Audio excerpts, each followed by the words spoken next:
should I say that? I said it.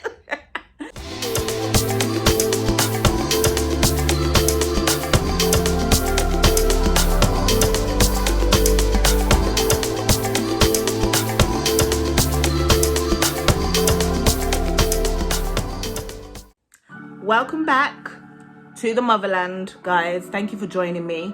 I've had an absolute mare trying to set this up. Something's trying to block my blessing, guys, but I'm not gonna let it. First and foremost, this microphone might not be the best, but you know what? I'm hearing it. I'm here. So you want to hear the stories? You want to follow me on my journey? You got to follow me through the good and the bad. I'm really missing my husband this weekend. He's working away. He is just my everything and I love him dearly. But another reason why I'm missing him is because I want to use his goodies. So basically, the microphone that I'm using right now is a bit pants, but I'm still going to use it and we're still going to do this. The equipment that he has is so high tech that I don't know how to operate it. I don't know how to use it. So for now, I'm going to stick with this. So today I'm going to be talking all about how I found my birth mother. Yes, detective, I did that. I found her. So I'll never forget it. It was a dark morning and it was all playing on my mind. I woke up and I started searching for detectives online. And I found a detective who could meet my financial requirement. The rest of them, the price was way too much. But this one, it was still quite a lot. It was $5,000. And I thought, you know what? Let me just invest that $5,000 into this. It's important. It's something that I need to do for me. So I gave the detective the $5,000 and they actually flew out to South Africa to find her. So they found her and gave her a phone and called me, and that's when I had the first conversation. Stop the cap. Okay, so throughout the years I've known about my adoption and I've kind of just put it to the back of my mind because I felt like if my birth mum wanted to meet me, then surely she'd make it happen. Yeah, surely she'd make it happen. And for the very fact that that had not happened, I almost felt like, why would I put myself in that predicament? Just to be shut down, just to feel stupid, just to be rejected again. Like, it just didn't make sense to me. So I've sort of put it to the back of my mind. Now, I say I put it to the back of my mind. It does still niggle on your brain and you do still wonder, like, I wonder what she looks like. I wonder if I've got siblings. I wonder if she thinks about me. I wonder if other people know about me. I wonder if... I wonder. And it was actually my husband. He's very family orientated. He's got a massive family. And through joining the family through marriage, I have grown to love each member. Well, most of them. Should I say that? I said it. Yikes. Anyway, yeah. So,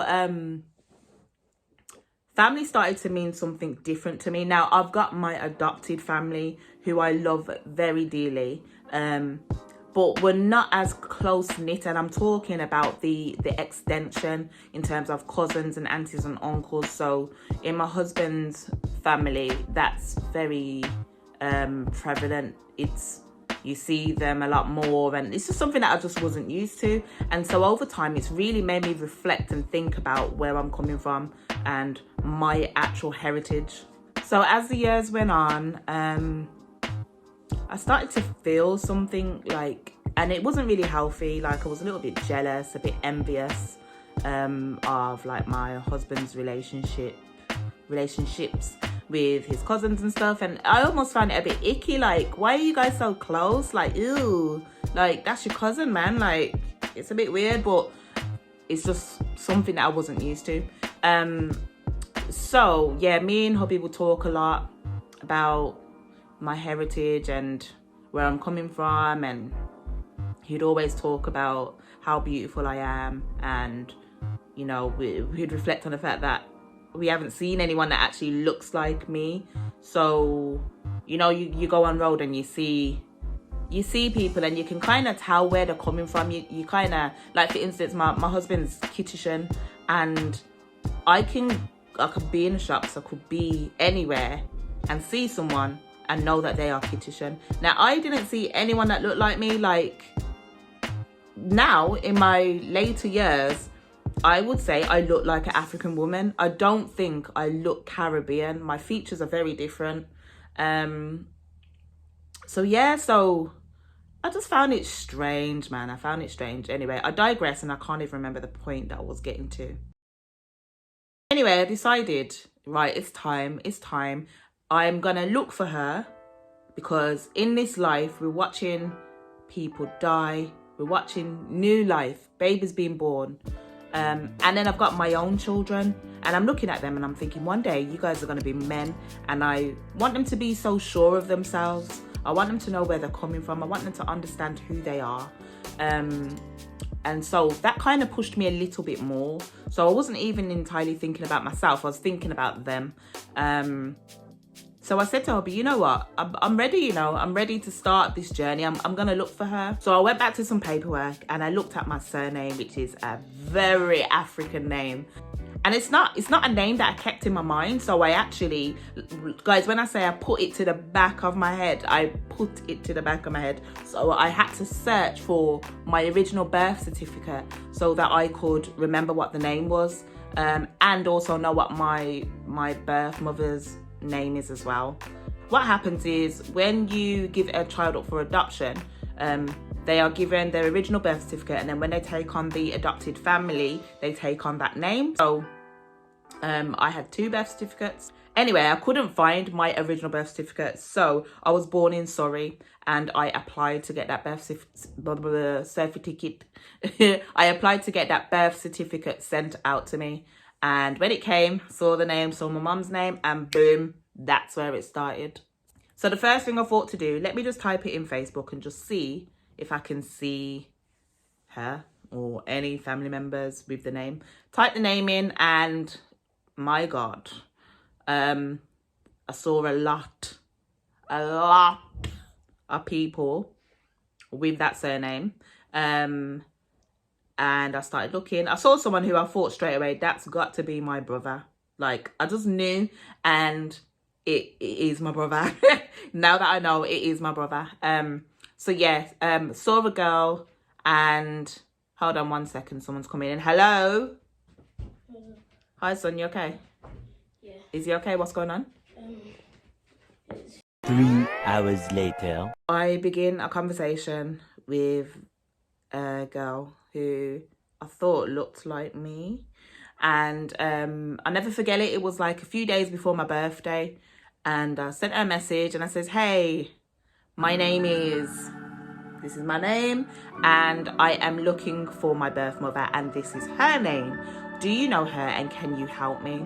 I saw that she read it. Like, I was practically stalking my Facebook, guys. And I remember me and hubby went away because our anniversary is the day before my birthday.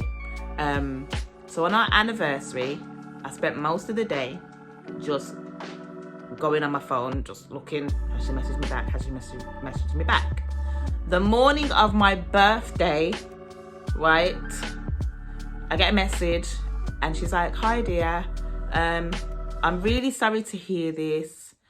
I'm sending you your birth mother's number now. Oh.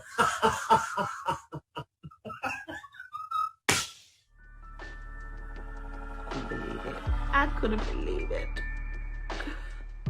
So she sent me the number. So just like that, I had the number. I said, who are you? Are you family? And I won't disclose who she was because she did ask me to not mention the fact that she'd given me the number. So she gave it me in confidence, which I also disclosed to my birth mum. And I basically said, I can't tell you where I got the number from. She knows someone gave it to me. But I said, I can't tell you where I got the number from, but I'm here. It's me. And in the next episode, we'll get on to how that conversation went when I started speaking to her. So yeah, it was as easy as that, guys. It was as easy as that. Fastbook. You did me well. Like, salute. Thank you. Yeah, just like that, guys. I was able to find her and get her number. And that's the power of the internet. So yeah, here I am now. And now I know her. But I understand it might not be that easy for anyone who is trying to locate birth family. From what I can recall, I know that there are numerous ways in how you can find family. So again, when you're adopted, you go through an adoption agency, to which mine was Bernardo's. And initially, I missed this out actually. I contacted Bernardo's first and I said to them, I want to find my birth mum now. Can you help me? They couldn't help me. See you later. But you may be able to obtain information through the adoption agency that worked with you around the adoption. And that's all I got for you. There's nothing really more to tell in how I found my birth mother. But stick around.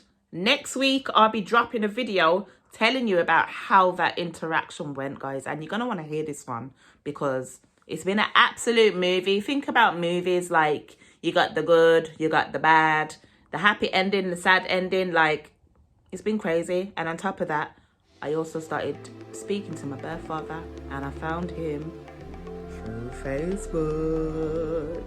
I'm in a crazy mood today, as you can tell. But guys, thank you so much for joining me today on another episode on the motherland. And if you haven't already, please guys, do not forget to subscribe to this channel, as that will really, really help me.